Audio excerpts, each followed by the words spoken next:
In this video, I'm going to talk to you a little bit about language and about power, and about the way that power and power imbalances affect the evolution of a language. I want to start by looking at the word ain't, which is a word that some people would consider not a word, although that makes no sense because if we use it and people understand it, then it is a word. In fact, ain't, there was nothing wrong with ain't when it was first used. It was first written in print, at least, in 1706 in England, and it was considered a contraction of am not. So in the same way that aren't is a contraction of are not, and isn't is a contraction of is not, ain't was a slightly modified contraction of am not. Later on, in the United States, in the early 19th century, so in other words, in the 1800s in the United States, people started to think of ain't as an improper or incorrect word, and that was because it was largely used by stigmatized people. When I say stigmatized people, I mean people who are in some way considered less than or not as good as, in other words, oppressed groups of people. So ain't was largely used by poor white people and by black folk, and because of the racist structure of slavery in the United States, ain't came to be associated with those stigmatized groups of people and therefore considered incorrect or improper. Ain't became a controversial word again in the 1970s, and that was because Webster's dictionary, which was really the only dictionary at the time, announced that it would be including the word ain't in its list of words. And a bunch of people got very upset because they said ain't is not a proper word and so it doesn't belong in the dictionary. So they went out and they made their own dictionary, which they called the American Heritage Dictionary. And so the idea was that only so-called correct words would be in the American Heritage Dictionary. Just so you know how that turned out, if you look up ain't in the American Heritage Dictionary now, you will find it there. So this is a settled issue, but it's a way to look at the way that stigmatization or oppression of certain groups can affect what words are considered proper or improper. Okay, so let's go back to England in 1066. Hopefully you remember this is when the Battle of Hastings happened, when William the Conqueror defeated the Anglo Saxon king and imposed French rule on England. This marked the shift in English from Old English, which was an Anglo Saxon language, to Middle English, which is the language that we can begin to recognize. So because of this war, there were winners, who were the French-speaking Normans, and losers, who were the Old English-speaking Anglo-Saxons. And one of the things that King William did when he invaded and ruled over England was that he installed a bunch of his French buddies in England. And he went and he took the land from the Anglo-Saxons and he gave it to his French buddies, who became lords and dukes of different land in England. And in addition, he basically said to his French buddies, the people who live there, the Anglo-Saxons who live there, now belong to you. They belong to the land, so since this is your land, you now basically own the Anglo-Saxons. And those people were called serfs. The name for this system in which lords and dukes own the land and essentially the people who lived on the land is called feudalism. What this means is that the serfs owed their lords and the dukes a certain percentage of their harvest.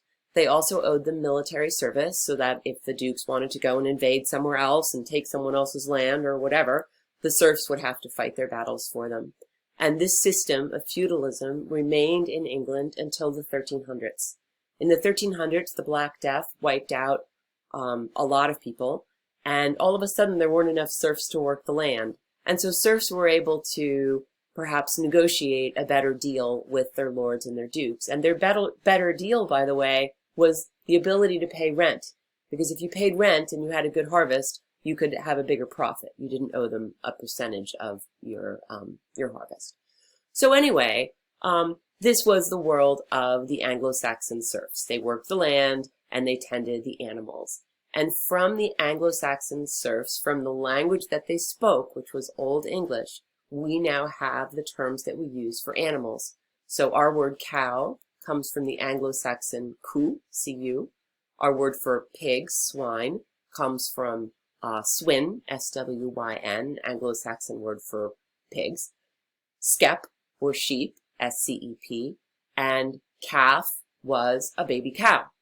And so the words that we have for the animals that these farmers took care of are from the Old English. Now, by contrast, the Norman rulers didn't have to deal with the animals. When they encountered the animals, it was on their plate in the form of meat. And so the words that we have for meat are derived from the French. For example, beef is just the French word for cow. So they looked at that piece of beef on the plate and they said, oh, cow. Only they said, oh, boef. And so that became our word for the meat from the cow. In the same way, our word pork comes from their word for pig, mutton comes from the word for sheep, and veal comes from the word for calf. And so this is an example of the extreme division between the Norman rulers who got to eat the meat and the Anglo Saxon serfs who worked with the animals. And that's why, unlike most languages, English has a different word for the meat than they do for the animal. And in fact, one of the interesting things about English is that we have a lot of situations where you have two words for basically the same thing. Pardon me for cursing, but the word fuck is the Old English word for having sex. It wasn't a dirty word, it was just their word.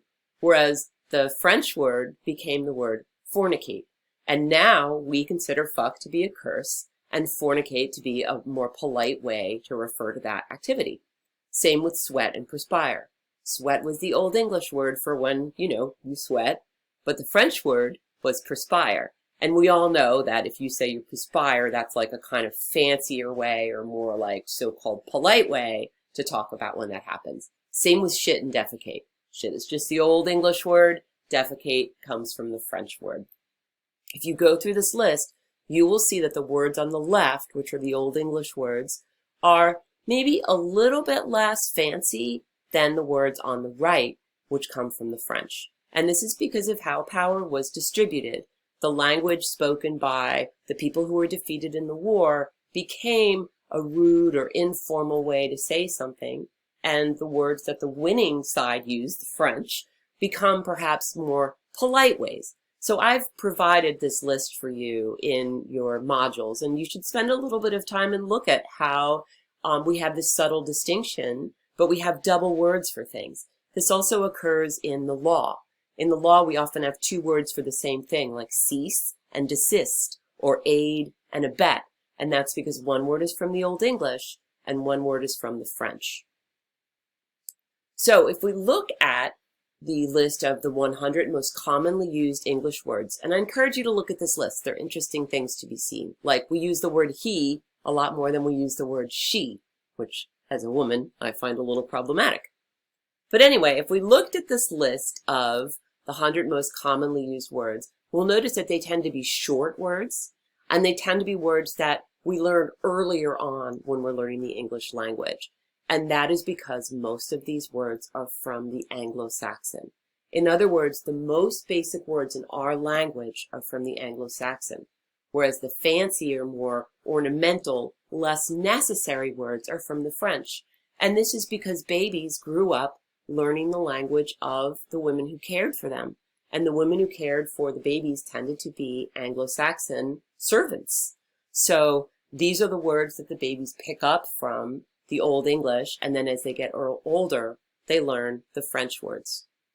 So here's what I want to say. English is a mess of a language, and that's why it's hard to learn. It's considered a mutt language, and that's because it has the Old English base with the addition of French. And Germanic languages have different rules than French language rules. It's also got the largest vocabulary of all languages. Some people think this makes English better. I don't think it makes English better, it just makes it different. But this large vocabulary is because we often have double words for the same concept, and that's because there was such a division between the Norman rulers and the Anglo-Saxon peasants that the two languages were able to sort of co-evolve until eventually we had two words for the same thing with slight differences in their meaning. We also have inconsistent grammar rules and inconsistent spelling rules, and again, this is because of the difference between the Germanic language of the Anglo Saxons, and the Latin Romance language of the French invaders. So I want you to come away with this with an understanding that power imbalances, oppression, and stigmatization has a really profound effect on the language that we speak. And as we proceed further into the history of English and then back into African American vernacular or Black English, you will see this happen over and over again.